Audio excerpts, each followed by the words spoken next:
I found my wife's burner phone taped inside the toilet tank at 11:47 p.m. on our 10th wedding anniversary. We'd just gotten home from Marcello's, the Italian place where I'd proposed a decade earlier. Emily had worn the same emerald dress from that night, and I'd managed to secure the exact table by the window. Everything had been perfect. The wine, the conversation, even the way she'd laughed at my terrible jokes like she used to. For the first time in months, I'd felt like we were actually connected again. Then she excused herself to use the bathroom the moment we walked through the door. I wouldn't have thought twice about it, except she'd been in there nearly 20 minutes. When I knocked to ask if she was okay, her voice came out strained, almost panicked. "Fine, just stomach issues. Must have been the scallops." She hadn't ordered scallops. I went to the kitchen to get her some antacids, and that's when I noticed her purse sitting on the counter, wide open. Her phone, the iPhone with the rose gold case I'd bought her last Christmas, sat right on top, screen dark. If she had stomach problems, why wouldn't she take her phone with her? Emily never went anywhere without it. The woman checked Instagram while brushing her teeth. Something cold settled in my gut. I grabbed a glass of water and walked back toward the bathroom. The door was slightly ajar now, and through the crack I could see her standing by the toilet, fully dressed, holding something small and glowing. Not her iPhone, a different phone. A cheap-looking flip phone that she was texting on with the kind of focused intensity I hadn't seen her direct at anything in months. Definitely not at me. She must have sensed me there because her head snapped up. Our eyes met in the mirror's reflection. For a fraction of a second, pure terror flashed across her face. Then she smiled, that practiced smile I'd been seeing more and more lately, and slipped the phone into her bra in one fluid motion. "Hey babe, feeling better already? Must have been a false alarm." She brushed past me, leaving a trail of her perfume and my suspicion in her wake. I stood there, staring at that toilet. At the tank, specifically. 23 minutes later, after Emily had changed into her pajamas and settled onto the couch with her regular phone and a glass of wine, I told her I was going to take a shower. Instead, I locked the bathroom door and carefully lifted the porcelain lid off the toilet tank. There it was. A plastic Ziploc bag taped to the inside of the tank with waterproof tape. Inside the bag, a silver flip phone and what looked like a small stack of receipts. My hands shook as I peeled away the tape as quietly as I could. The phone was password protected, but the receipts? I pulled one out, squinting at the faded print in the harsh bathroom light. Hampton Inn, Route 17, Maewa, NJ, Room 237. Check-in, 2 r.p.m. Check-out, 6 r.p.m. The date was from 3 weeks ago, a Tuesday. The same Tuesday, Emily had told me she was driving to her mother's house in Connecticut to help her reorganize the garage. She'd gotten home around 7, complaining about traffic and her mother's hoarding tendencies. I pulled out another receipt. Hampton Inn, Route 17, Maewa, NJ, Room 237. Check-in, 1:30 p.m. Check-out, 5:45 p.m. 6 weeks ago. Another Tuesday. Another garage reorganization day. There were 11 receipts total. All from the same hotel. All on Tuesdays. All during the hours when I was at the office, grinding away at Davidson and Associates, trying to make partner so I could give Emily the life she deserved. The life she apparently needed to escape from every Tuesday afternoon. I heard footsteps in the hallway. "Daniel, you okay in there? You've been in the shower for like 2 seconds." "Yeah, just forgot to grab a towel. Getting one now." I quickly snapped photos of everything with my phone, then carefully resealed the bag and placed it back exactly as I'd found it. My heart was hammering so hard I could feel it in my throat. When I emerged 15 minutes later, actually wet from an actual shower, Emily was right where I'd left her, scrolling through her phone and sipping wine. She looked up at me with those green eyes I'd been in love with since college. "You sure you're feeling okay?" she asked. "You look pale." "Just tired. Long day." She patted the couch beside her. "Come here, let's watch something." Maybe that cooking show you like? I sat down next to my wife of 10 years, the woman who'd promised to love me in sickness and health, for better or worse. The woman who was apparently keeping a burner phone in our toilet tank and spending Tuesday afternoons at a hotel in New Jersey. She leaned her head on my shoulder, and I put my arm around her like I'd done 1,000 times before. On the TV, some chef was explaining the perfect way to sear a steak. Emily's hand found mine, her fingers interlacing with my own. "I love you," she whispered. "Happy anniversary." "I love you too," I heard myself say. And the crazy thing was, even with those receipts burned into my brain, even with the image of that burner phone fresh in my mind, part of me meant it. That was the worst part. I didn't sleep that night. I just lay there in the dark, listening to Emily breathe beside me, and tried to figure out what the hell I was going to do next. The next morning, I called in sick to work. First time in 3 years. Emily kissed my forehead before she left, her hand lingering on my shoulder. "Feel better, honey. There's soup in the freezer if you need it." I waited until her car disappeared down the street before I moved. The burner phone's call history showed only one number, called and received dozens of times. I photographed the screen, then scrolled through the texts. They were careful. No names, just arrangements. Tuesday 2 p.m. Can't wait to see you. Same place. Nothing explicit enough to identify the other person, but the pattern was unmistakable. I needed more than hotel receipts and vague messages. I spent the morning researching private investigators, but something stopped me from making the call. Maybe it was pride. Maybe I wanted to see it myself, needed the certainty that comes from witnessing rather than being told. Our dog, Bailey, a 7-year-old golden retriever, padded into the office and rested his head on my knee. Emily had picked him out as a puppy, back when we still talked about having kids someday. Now he was the closest thing we had. "She's been taking you to the vet a lot lately, hasn't she, buddy?" Bailey's tail thumped against the floor. I pulled up our bank statements on my laptop. Emily handled most of Bailey's care. I traveled too much for work to be reliable about appointments. But as I scrolled through the charges, something caught my attention. Portland Veterinary Clinic. Every Tuesday for the past 4 months. Sometimes twice in 1 week. I opened Emily's calendar on our shared iCloud account, something we'd set up years ago for coordinating schedules. The vet appointments were all there, color-coded in blue. Bailey checkup.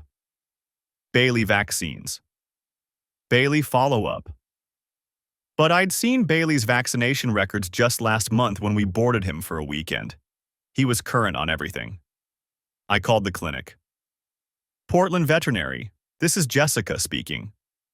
"Hi, this is Daniel Crawford. My wife brings our dog Bailey in pretty regularly. I'm trying to coordinate some upcoming travel and wanted to check what appointments we have scheduled." Keys clicked in the background. "Let me see. Looks like Bailey's next appointment is this Tuesday at 2:30. "And who's he seeing?" "Just want to make sure we're with the same person." "That would be with Dr. Brennan and Tech Ryan Foster." "Great, thanks so much." I hung up and stared at Bailey. He looked back at me with those trusting brown eyes. Ryan Foster. I typed the name into Facebook, narrowing the search to Portland, Oregon. Third result down. A guy in his early 30s, athletic build, wearing scrubs in his profile picture with a German Shepherd. According to his public posts, he worked at Portland Veterinary Clinic. Lots of photos with dogs, a few at local bars, some hiking shots. Relationship status, single. I clicked through his photos until I found what I was looking for. A group shot from what looked like a clinic holiday party. He had his arm around a blonde woman in a red dress. Not Emily.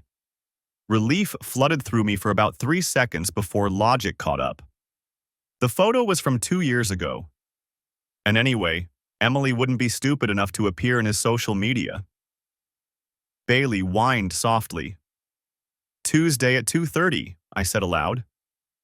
"Want to go see your friend Ryan?" I took the rest of the week off work, citing a stomach bug. My assistant Kendra sounded concerned. I never took sick days, but didn't push. Emily seemed pleased I was home, though she kept her Tuesday afternoon errands schedule. She left at 1:30 with Bailey in tow, his leash jingling as they headed out the door. "Just a quick checkup," she called back. "We'll be home by 4. I waited 5 minutes, then followed in my car. Portland Veterinary Clinic sat in a strip mall off Burnside, wedged between a Thai restaurant and a pet supply store. Emily's silver Honda was already in the lot. I parked 3 rows back, slouched low in my seat.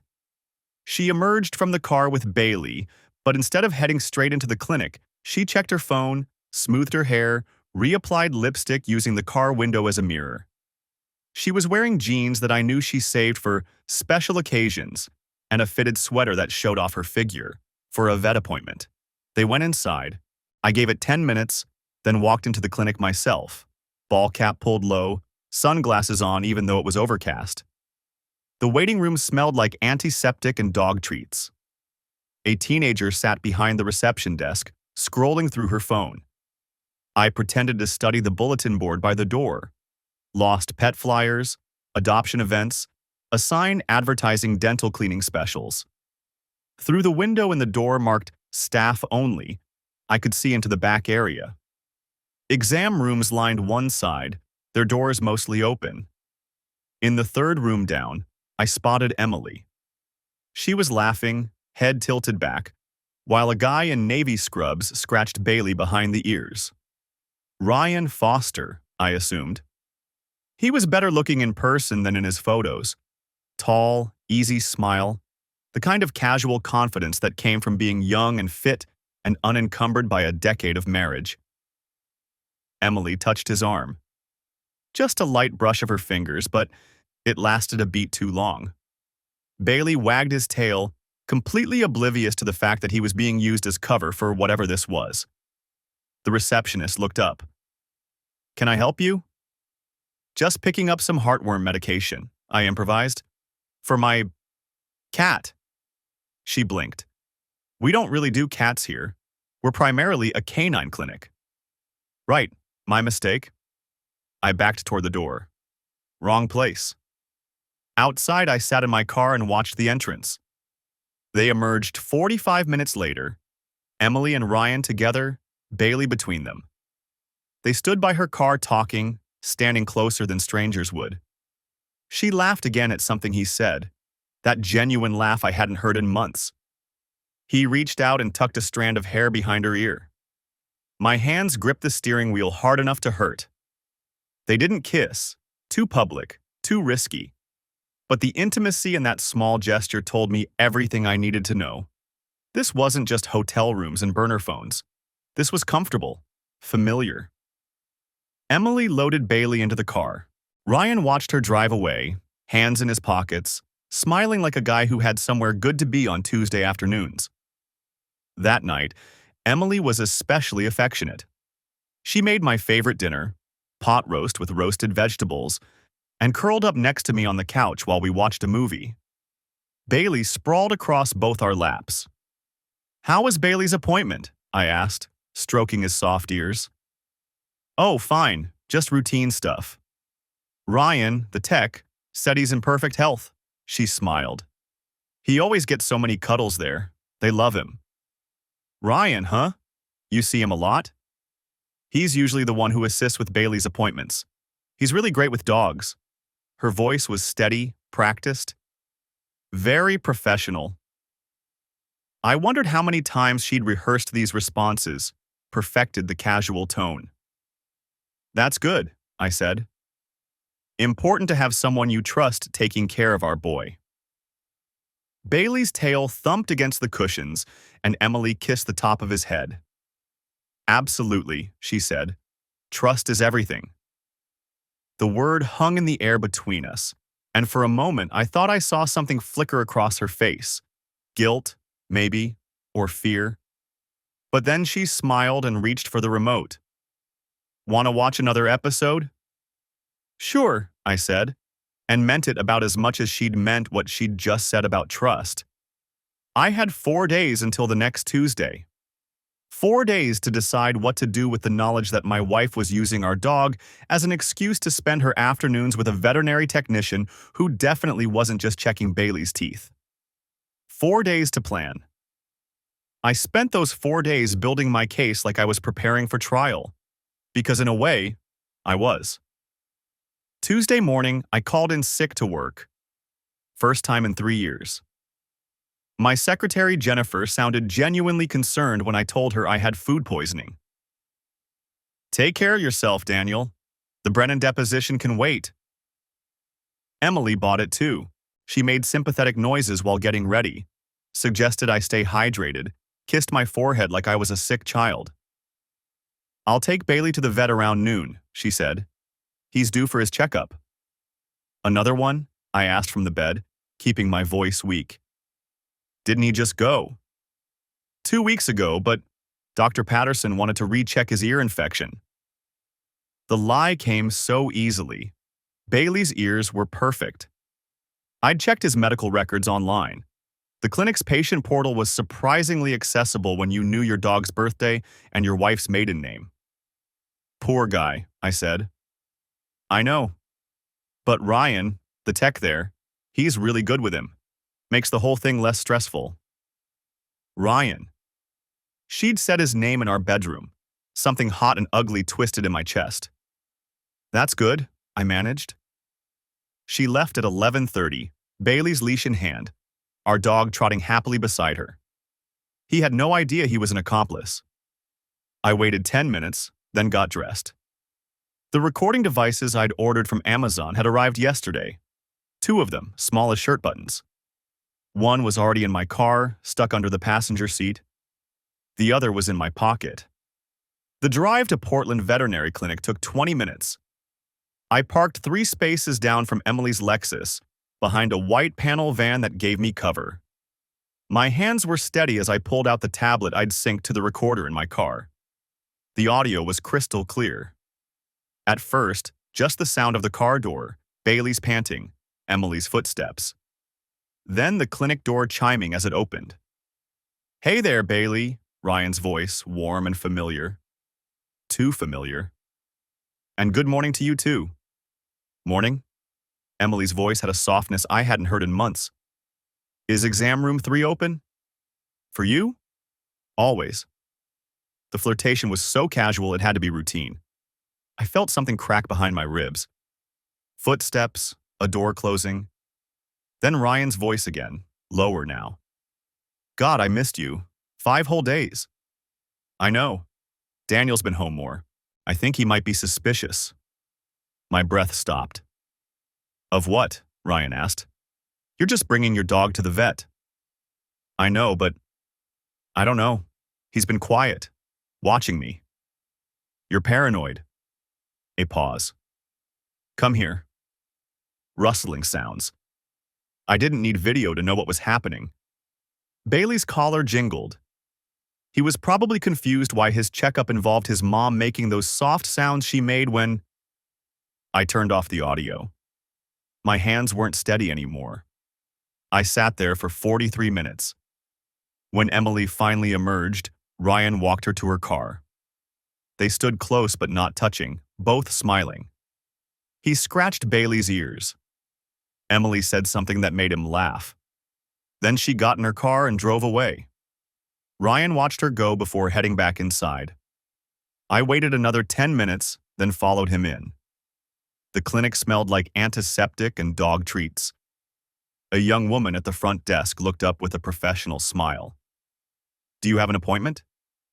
No, but I was hoping to talk to Ryan Foster. Is he available? Let me check. She picked up the phone, pressed a button. Ryan, someone's here to see you. A pause. He didn't say. Okay. She hung up. He'll be right out. Ryan emerged from the back, still wearing his scrubs. Up close, he was younger than I'd thought, maybe 29, with the kind of easy confidence that came from never having been truly hurt. His smile was friendly, unsuspecting. Can I help you? I hope so, I said.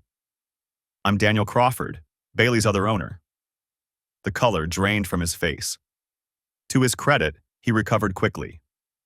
"Oh, Mr. Crawford, is everything okay with Bailey?" "That's what I wanted to ask you." I kept my voice pleasant, conversational. "He's been coming in a lot lately. My wife mentioned you've been really helpful. We just want to make sure he's healthy." His eyes darted to the receptionist, who was pretending not to listen. "That's great. Really thorough care." I pulled out my phone, opened the clinic's patient portal, though I noticed something interesting in his records. Lots of appointments, but most of the notes just say general checkup and extra cuddles provided. That's a medical term I'm not familiar with. Ryan's jaw tightened. "Sir, if you have concerns about your pet's care—" "Oh, I do. See, I'm a lawyer, Ryan. And one thing I've learned is that documentation matters. Medical records, for instance. They can reveal all kinds of patterns." I smiled. "Like how my wife's been bringing our dog here every Tuesday for 3 months. Always when I'm at work. Always seeing you. And somehow these appointments always last about 4 hours, even though the actual exam notes suggest maybe 15 minutes of veterinary care." "I don't know what you're implying."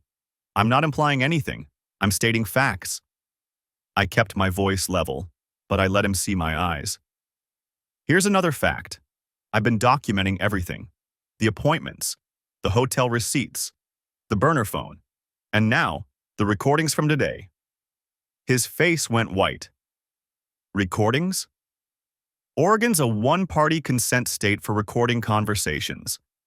I'm a party to my marriage and my dog's healthcare decisions. So yes, recordings." I leaned in slightly. "Including the part where my wife told you I might be suspicious and you told her to come here. In exam room 3, the one you always keep open for her." The receptionist had given up pretending. She was staring openly now. "Mr. Crawford." "Here's what's going to happen," I said quietly. "I'm going to leave now.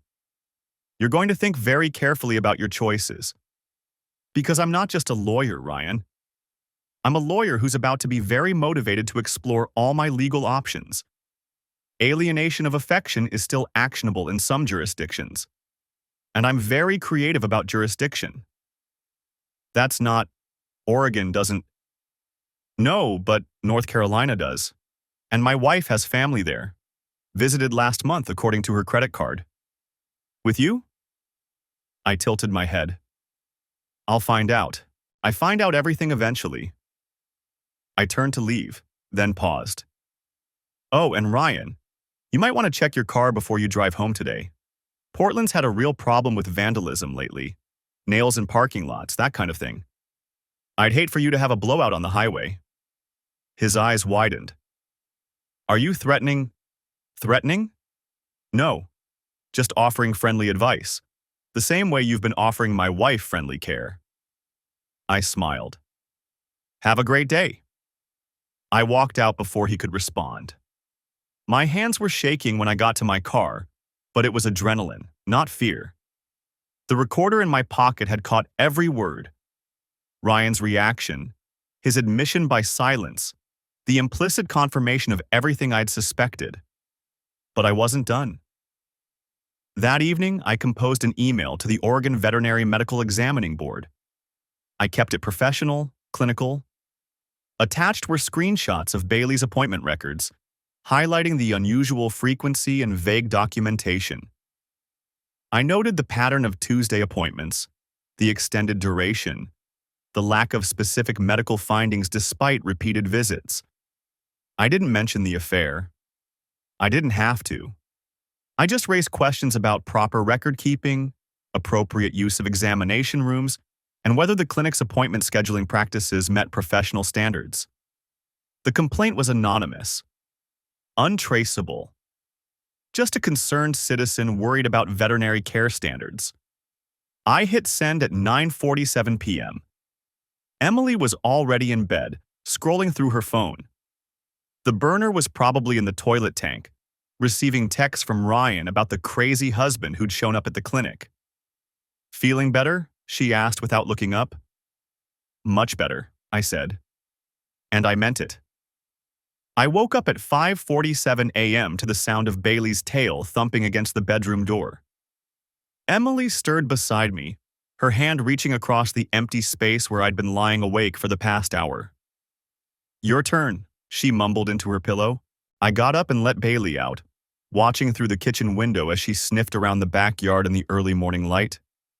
The grass was still wet with dew.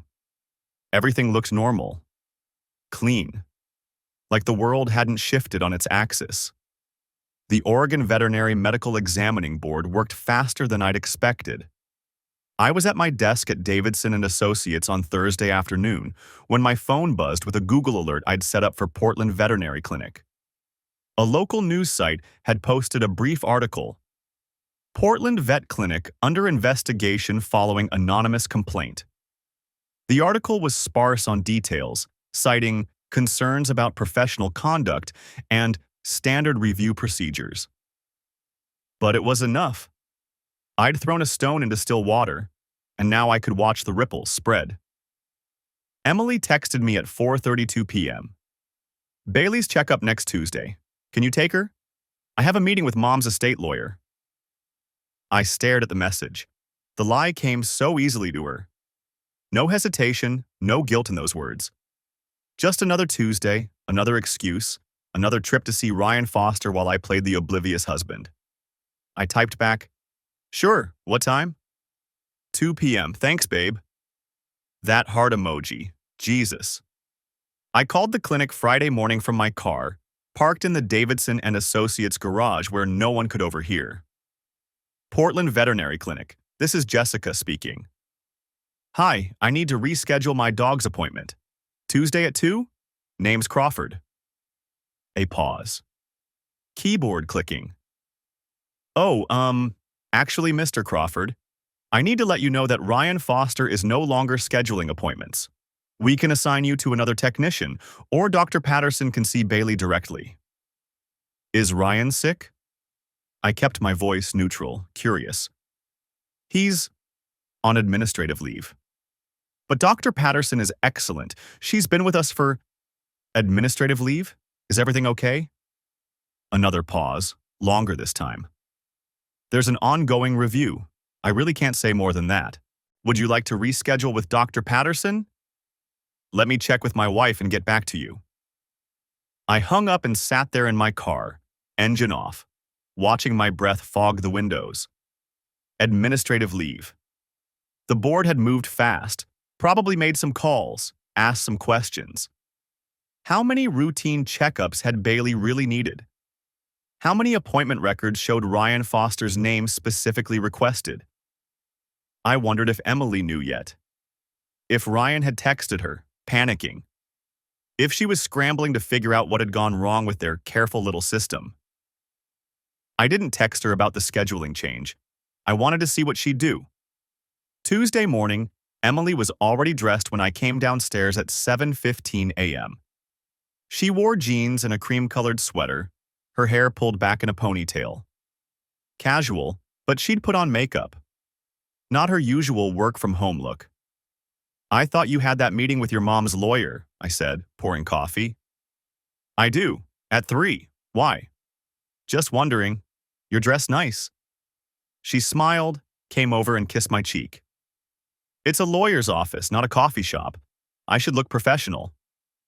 The lie tasted like ash in my mouth, but I smiled back. "Makes sense. You taking Bailey to her appointment first?"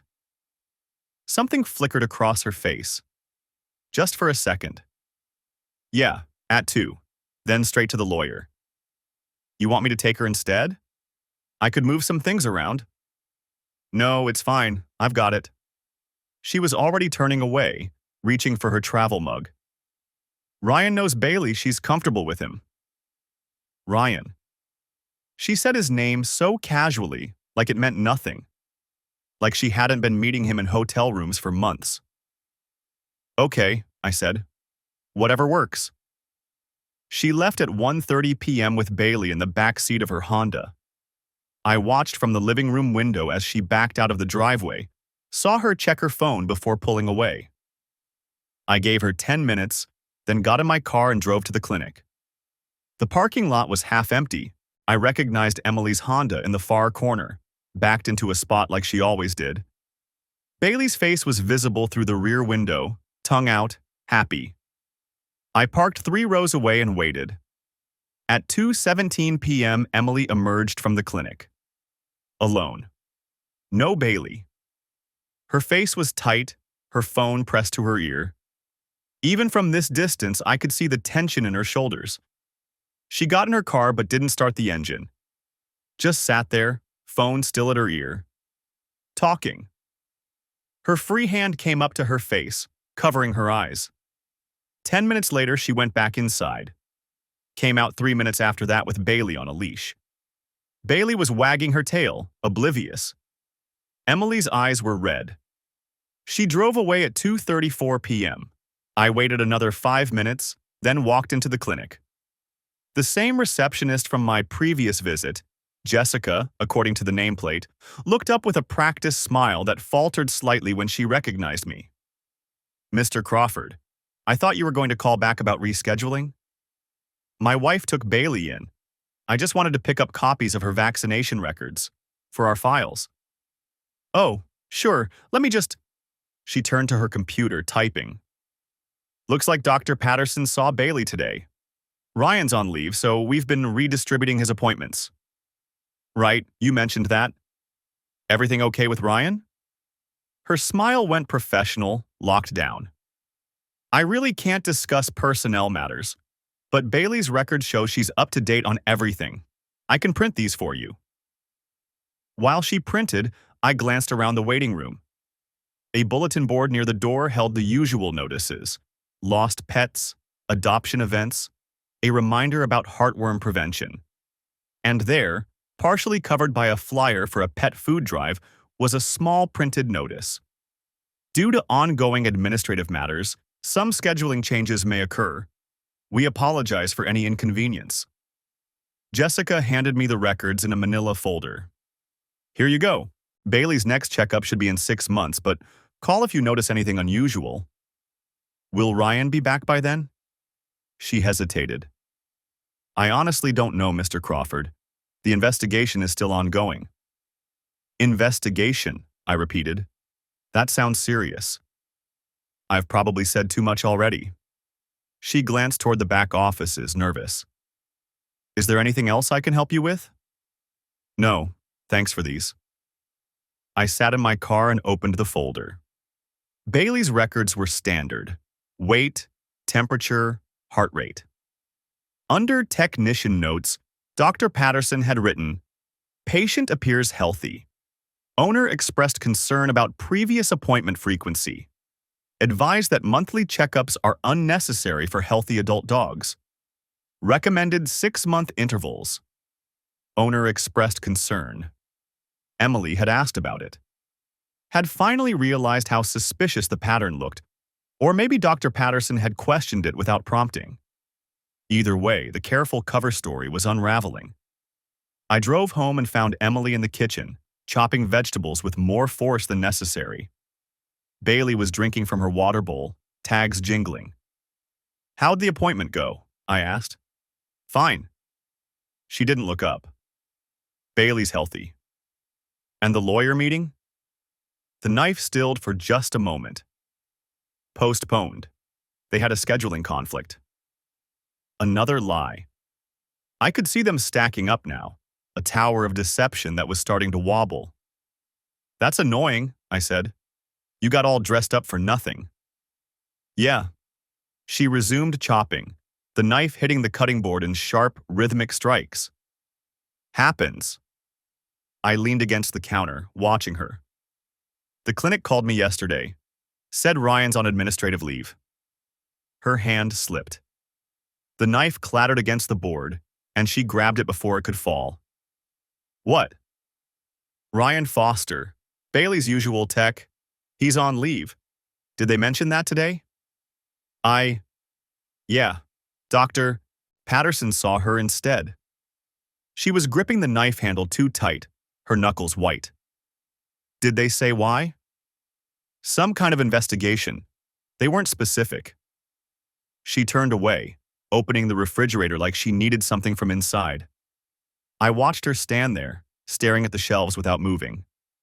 Em? What? Her voice was muffled. You okay? Fine, just tired.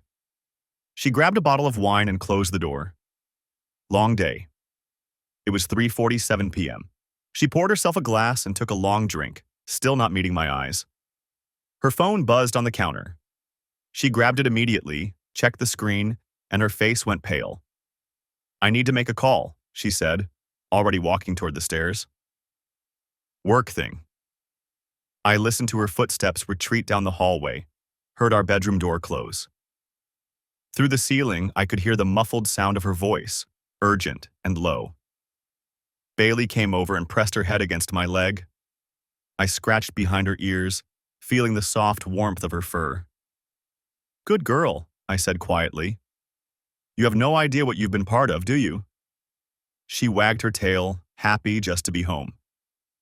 I pulled out my phone and checked the recording app. The device I'd hidden in Emily's car was voice-activated, and it had been busy today. 3 new files, totaling 47 minutes of audio. I'd listen to them tonight, after Emily fell asleep. After she'd had enough wine to knock herself out, to escape whatever panic was building in her chest. The tower was wobbling. Soon it would fall. And I'd be there to watch every brick hit the ground. I sat in my car outside the house for 20 minutes, staring at those recordings on my phone. 47 minutes of audio. The timestamp showed they'd been in her car from 2:14 p.m. to 3:01 p.m. yesterday. Tuesday, of course. Always Tuesday. My finger hovered over the play button. Through the living room window, I could see Emily pacing. She'd been on her phone for the last 10 minutes, her free hand gesturing wildly. Even from here, I recognized the panic in her movements. I pressed play. Static first, then the sound of a car door closing. Emily's voice, breathless. Get in, get in. God, I've been going crazy. Ryan's voice, younger than I'd expected, uncertain. Em, maybe we should talk about this somewhere else. There is nowhere else, the engine started. They suspended you. They actually suspended you.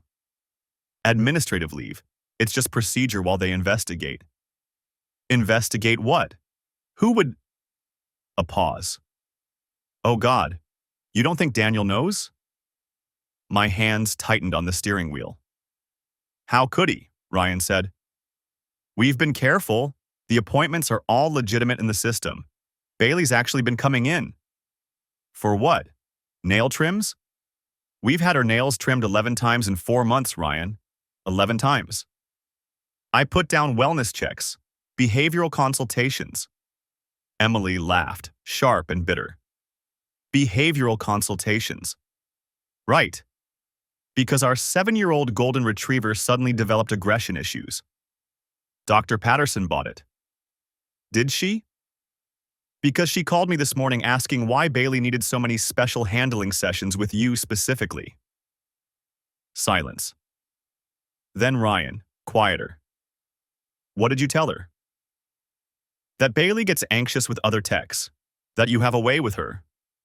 Another pause. She didn't sound convinced. The recording captured the sound of traffic, turn signals clicking.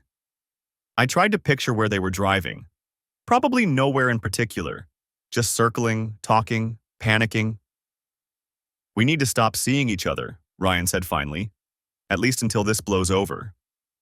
Stop seeing each other, Emily's voice cracked. That's it? That's your solution? What do you want me to say? Someone filed a complaint. Someone who knew enough to mention the appointment frequency, the private room usage, the what? The cuddle time. That's what they called it in the complaint. Excessive cuddle time documented in appointment notes. I'd written those notes myself, copied them word for word from the clinic's patient portal, where Ryan had carefully documented every session. 15 minutes cuddle time for anxiety reduction. Extended comfort session, patient responsive. Additional handling practice per owner request. Emily was crying now, soft hitching breaths. This is falling apart, Everything is falling apart. Hey, hey! Rustling sounds. He was probably reaching for her. We'll figure it out. Maybe it's just a coincidence. Maybe someone at the clinic noticed the pattern and got concerned about, I don't know, billing irregularities or something. Billing irregularities. She laughed again, watery this time. We're not a billing irregularity, Ryan. I know what we are. Silence stretched between them. When Emily spoke again, her voice was smaller, younger somehow. I can't lose you. I can't go back to how things were before. Before what? Before I had something that was just mine. Before I had someone who actually sees me, not just the version of me Daniel wants. That hit harder than I'd expected. I'd heard her confess the affair in a dozen different ways through these recordings, but this felt different. This was her explaining why. Daniel's a good guy, Ryan said carefully. You've said that. He is. That's what makes this so awful. A shuddering breath. He's good and kind and he loves me, and I'm throwing it all away for what? For feeling alive again. For feeling wanted, not needed. There's a difference. I stopped the recording. Sat there in the dark car, watching my wife pace in the window, and felt something shift in my chest. Not anger exactly. Something colder, more permanent. She felt alive with him. After 10 years of marriage, of building a life together, of anniversary dinners and shared dreams, I made her feel needed, but he made her feel wanted. I started the recording again. Can't keep doing this, Ryan was saying. Even if the investigation clears me, we can't keep using the clinic. It's too risky now. So what, we just stop? Go back to being strangers? We were never strangers, Em. You know what I mean. More silence. Then Emily, so quiet I had to turn up the volume. The Hampton Inn is still safe. We could... With what excuse? You can't keep using your mother, and I can't keep calling in sick on Tuesday afternoons. Thursday, then. I could say I'm taking Bailey to that groomer in Mahwah, the fancy one that takes 3 hours. Bailey hates groomers. Daniel doesn't know that. He's never taken her. The casual way she said it, the easy lie already forming, the seamless deception, made my stomach turn. This wasn't new territory for her. This was practiced. I need to think, Ryan said. This is getting complicated. It was always complicated. More complicated. If someone's watching us, no one's watching us. You're being paranoid. I smiled in the darkness. She had no idea. The recording continued for another 20 minutes. They drove in circles, planned and discarded schemes, argued about risk assessment. Emily cried twice more. Ryan tried to comfort her, failed, tried again. By the end, they'd agreed to take a break until Ryan's investigation concluded. 2 weeks minimum, maybe longer. Emily had begged him not to ghost her. He'd promised he wouldn't. The recording ended with a car door opening, Ryan saying, "I'll call you," and Emily's whispered, "Please." I sat there after it finished, watching the audio timeline reset to 0. Through the window, Emily had stopped pacing. She stood motionless in the center of the living room, phone pressed to her ear, her other hand covering her mouth. Calling him, probably. Needing reassurance he'd already failed to provide.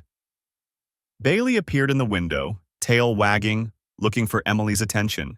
Emily ignored her, turning away to continue her conversation. Our dog, the unwitting accomplice, the excuse that had enabled everything. I pulled out my laptop, opened the folder I'd been building for the last 72 hours.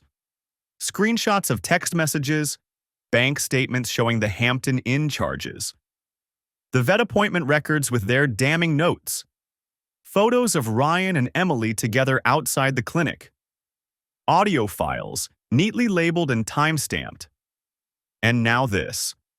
47 minutes of them planning their next moves, Emily admitting she was throwing it all away, both of them acknowledging the affair explicitly. I opened a new document and started typing. Not a confrontation script. I was past that. A timeline instead. Every Tuesday for the last 4 months, mapped out with corresponding evidence. Every lie Emily had told, cross-referenced with the truth I'd uncovered. My phone buzzed. A text from Emily. "Where are you? Dinner's getting cold." I looked at the timestamp. 7:43 p.m. I'd been sitting in the car for almost 40 minutes. I texted back, "Sorry, work call. Be in soon." Another lie to match her lies. We were quite the pair. I gathered my laptop, my phone, my recordings. Through the window, I watched Emily set her phone down and pick up Bailey's leash. Taking the dog out, probably. Needing air, needing space from whatever Ryan had just told her on that call. I waited until she'd left through the back door before heading inside.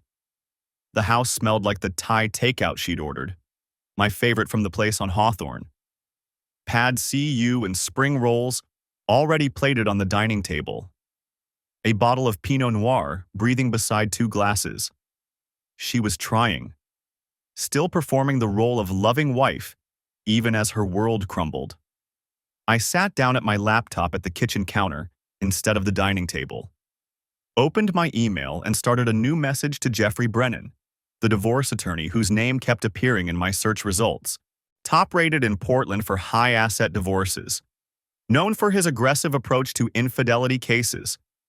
I didn't write much. Just, need consultation regarding divorce proceedings. Extensive documentation available. How soon can we meet?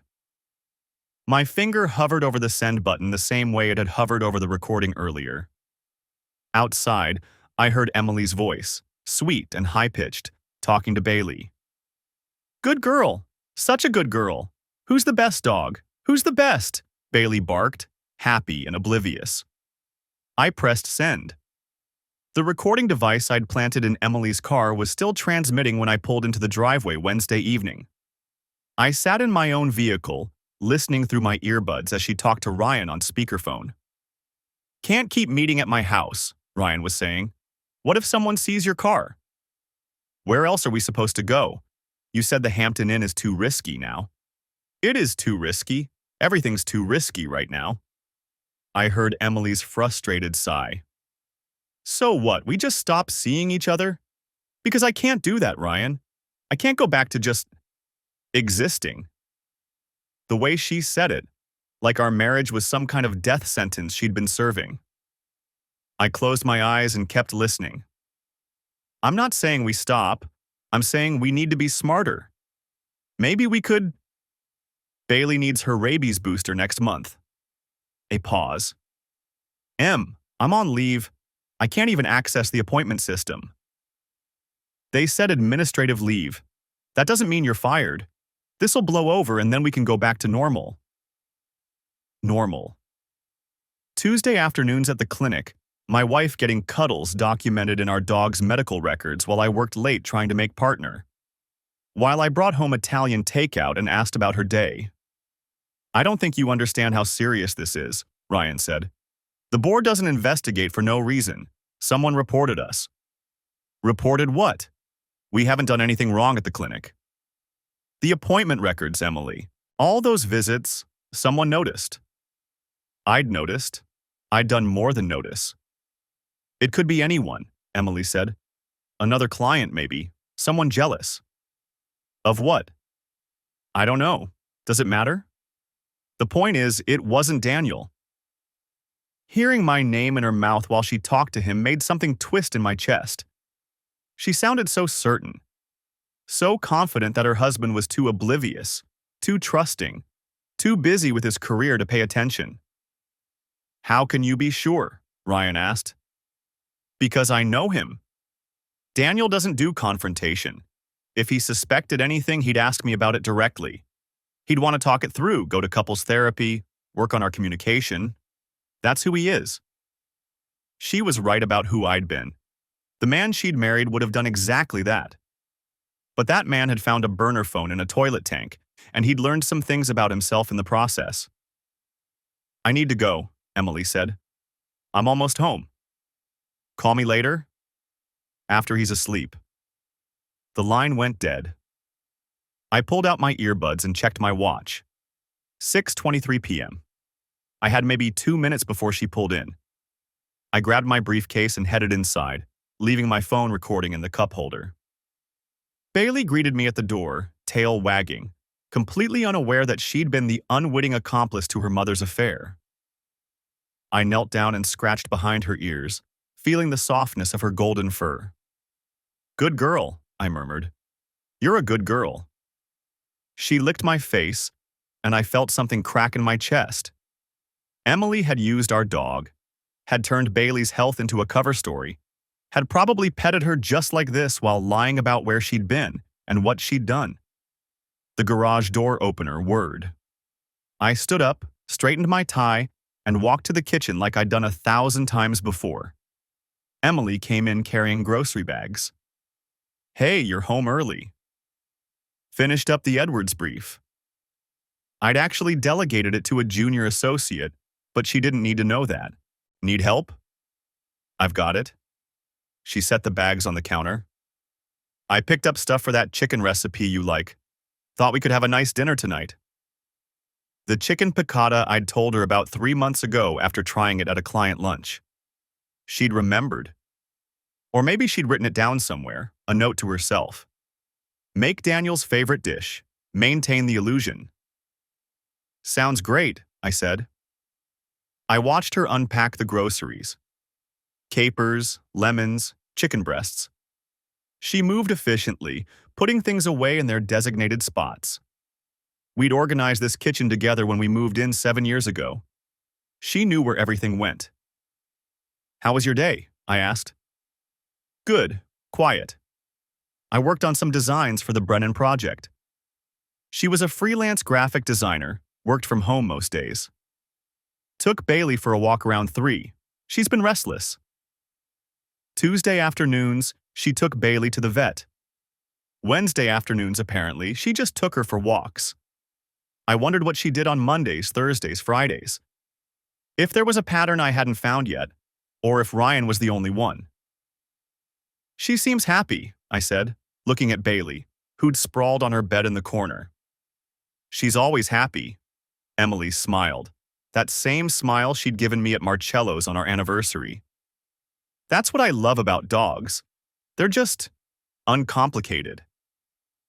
Unlike marriages, unlike relationships where one person kept a burner phone in the toilet tank and the other person planted recording devices in cars. "I need to check some emails," I said. "Yell when dinner's ready?" "Sure." I went upstairs to my office and closed the door. The email from Kevin Patterson, the divorce attorney, sat in my inbox. I'd sent him everything Sunday night. Photos, recordings, bank statements, appointment records. He'd responded Monday morning asking for a consultation. I'd been putting it off, not because I didn't know what I wanted, but because once I met with him, once I started the formal process, there'd be no going back. Emily would be served with papers. She'd know I knew. Part of me wanted her to know. Wanted to see her face when she realized I wasn't the oblivious husband she thought I was. Wanted her to understand that I'd documented everything, that I'd been 3 steps ahead while she thought she was being clever. But another part, the part that still loved her, that still remembered college sweethearts and promises made and 10 years of building a life together, that part wanted to give her a chance to confess, to come clean on her own. I pulled up the recording app on my phone and scrolled back to Sunday night. After I'd confronted her about working late, after she'd fed me the story about the Brennan project deadline. I'd left my phone on the kitchen counter when I went upstairs, and I'd caught her calling Ryan. "He's getting suspicious," she'd whispered. "Of what?" "I don't know. He's been different since the anniversary, watching me more. Maybe you should cool it for a while." "I can't. I need this. I need you." I'd heard the desperation in her voice. The same desperation I'd felt when I realized what I was losing. Except she was the one doing the losing, throwing away our marriage for Tuesday afternoons with a vet tech who documented cuddles and appointment records. My phone buzzed. A text from Kevin Patterson. Still want to move forward with the consultation? I have Friday at 2 p.m. available. I typed back, Friday works. His response came immediately. Bring all documentation. We'll discuss strategy. Strategy. Like this was a case I was working, a brief I was filing. Except this was my marriage, my life, the woman I'd loved since I was 22 years old. Daniel, dinner! Emily's voice floated up the stairs. I saved the email thread, cleared my notifications, and headed back down. She'd set the table with our good plates, the ones we usually saved for company. Candles flickered between our place settings. The chicken looked perfect, golden, and garnished with capers and lemon slices. This looks amazing, I said, and meant it. I wanted to do something nice. She poured wine into my glass. We haven't had a real dinner together in a while. We sat down. Bailey patted over and rested her head on Emily's lap, and my wife absently stroked her fur while cutting her chicken. I've been thinking, Emily said. Maybe we should plan a trip, just the two of us. We haven't done that in years. What about Bailey? We could board her, or ask your sister to watch her. A trip. Time away together. I wondered if she was panicking, sensing something shift between us, trying to shore up the foundation before it collapsed completely. Or maybe Ryan had suggested it. Get Daniel out of town, buy some time for things to settle down at the clinic. Where would we go? I asked. I don't know. Somewhere warm? We could do that resort in Cabo you mentioned last year.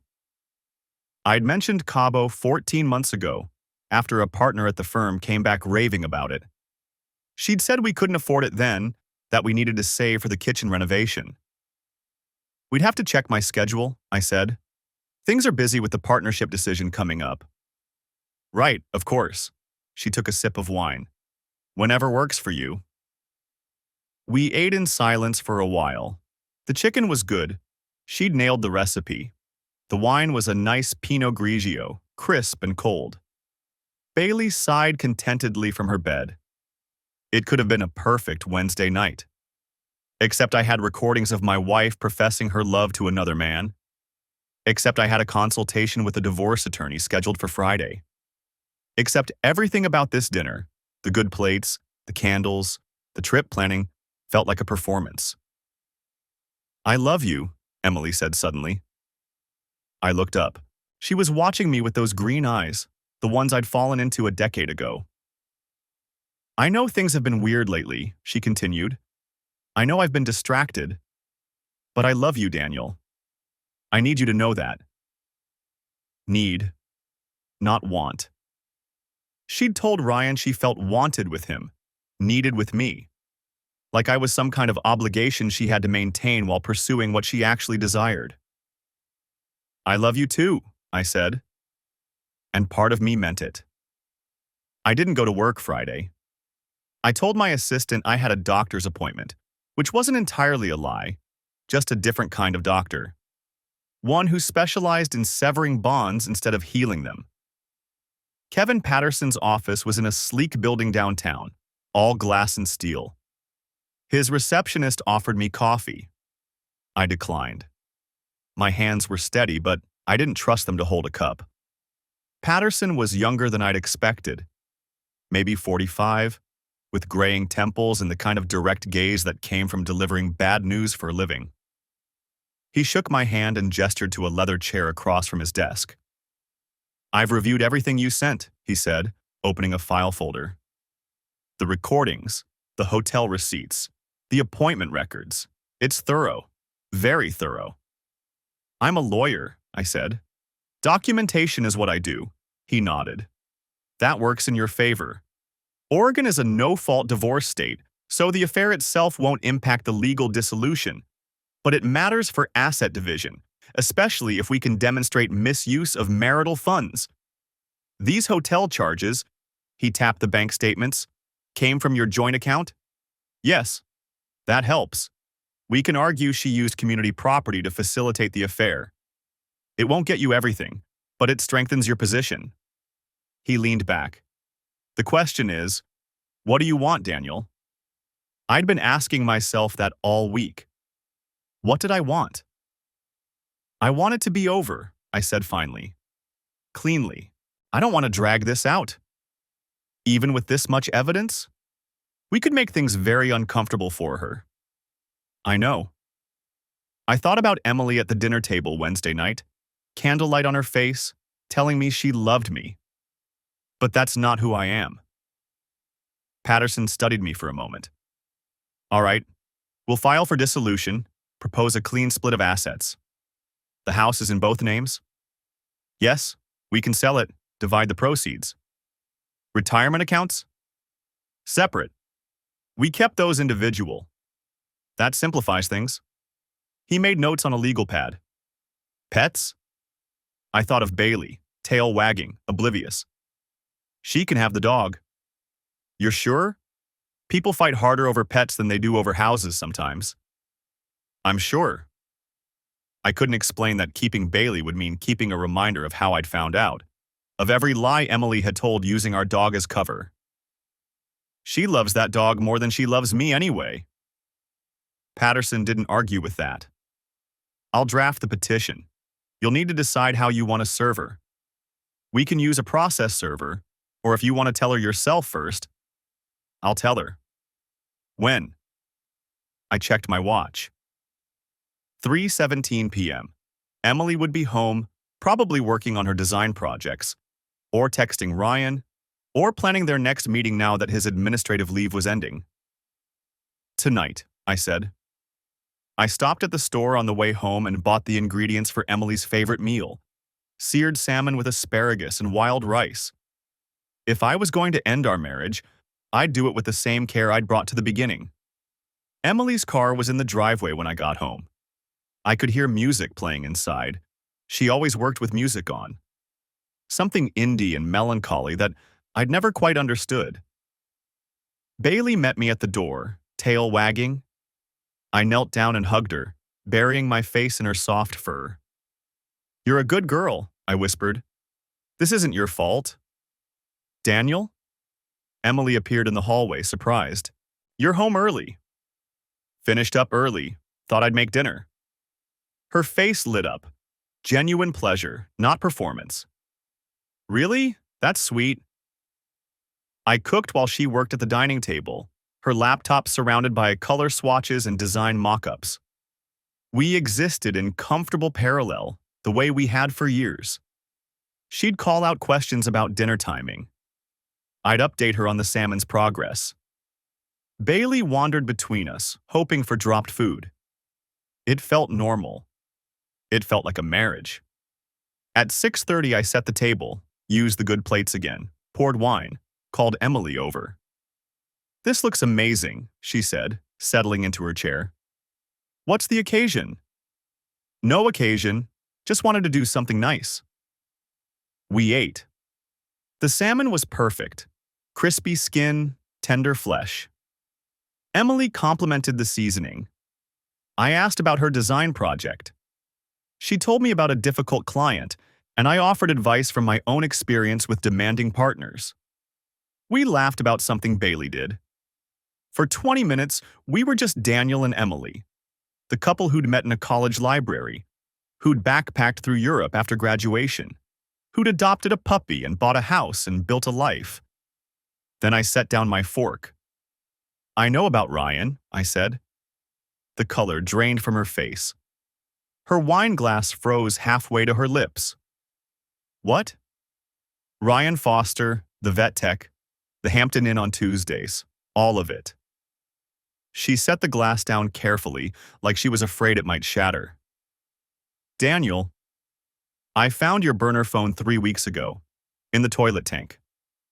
Her hand went to her mouth. Oh God. I've been documenting everything since then. The recordings, the hotel receipts, the appointment records. I have 47 minutes of you and him in your car talking about how to hide it better. Tears spilled down her cheeks. I can explain. You felt alive with him. Wanted, not needed. You said that. She flinched like I'd struck her. I'm not angry, I said, and realized it was true. The rage I'd felt that first night had burned itself out, leaving only ash. I'm just done? Daniel, please, it was a mistake. It didn't mean anything. Don't. I held up my hand. Don't insult both of us. It meant something. Maybe it meant everything. You chose him over me every Tuesday for 4 months. I chose wrong. She was sobbing now. I was stupid and selfish, and I chose wrong. But I love you. I love our life. I don't want to lose you. You already did. You lost me the first time you taped that phone in the toilet tank. The first time you used our dog as an excuse. The first time you came home and kissed me after being with him. She reached across the table for my hand. I pulled away. I filed for divorce today, I said quietly. You'll be served with papers next week. My lawyer is proposing a clean split. We sell the house, divide the proceeds, go our separate ways. You can keep Bailey. I don't want Bailey. I want you. You should have thought about that before. She stood up suddenly, her chair scraping against the floor. So that's it? 10 years of marriage and you're just done? You're not even going to fight for us. You didn't fight for us, Emily.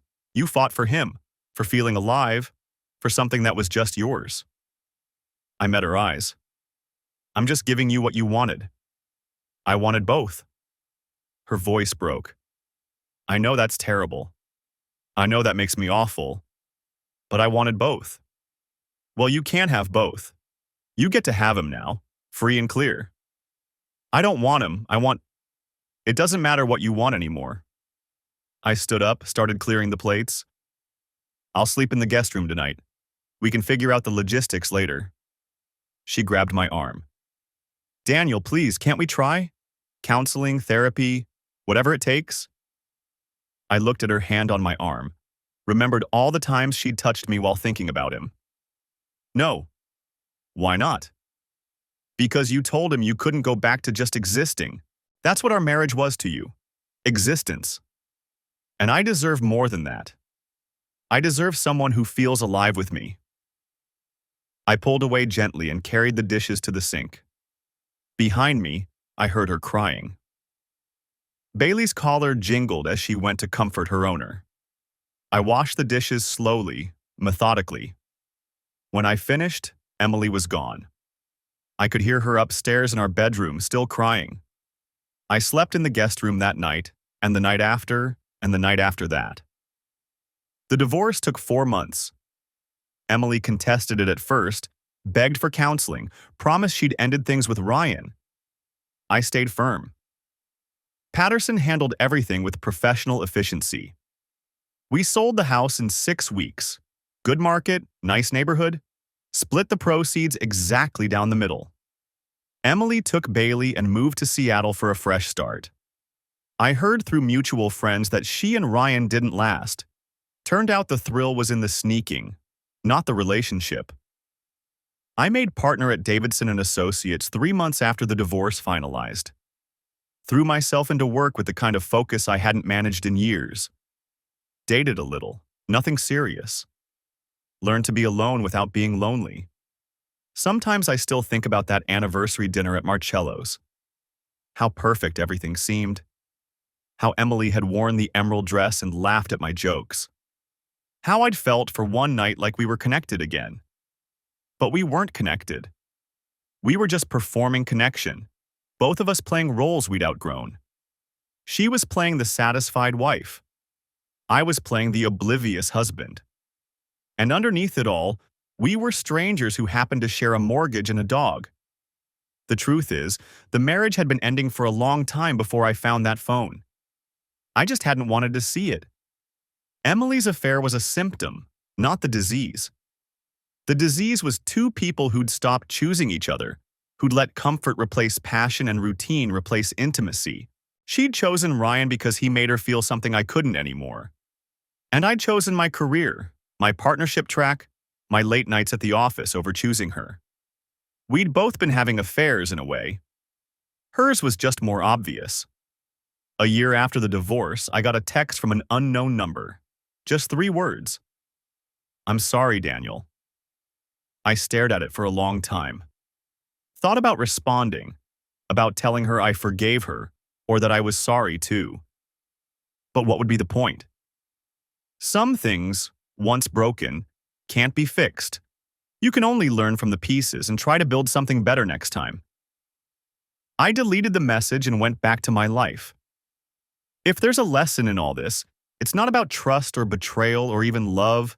It's about attention, about noticing when the person next to you stops being there, even when they're sitting right beside you, about having the courage to ask the hard questions before you're forced to find the hard answers. Emily and I failed each other long before that burner phone appeared. We failed each other every time we chose the easy lie over the difficult truth. Every time we let another day pass in comfortable silence instead of uncomfortable honesty. Marriage isn't destroyed by a single affair. It's destroyed by 1,000 small abandonments, 1,000 tiny moments where you choose anything else over choosing each other. I know that now. And maybe, eventually, that knowledge will be worth the price I paid to learn it.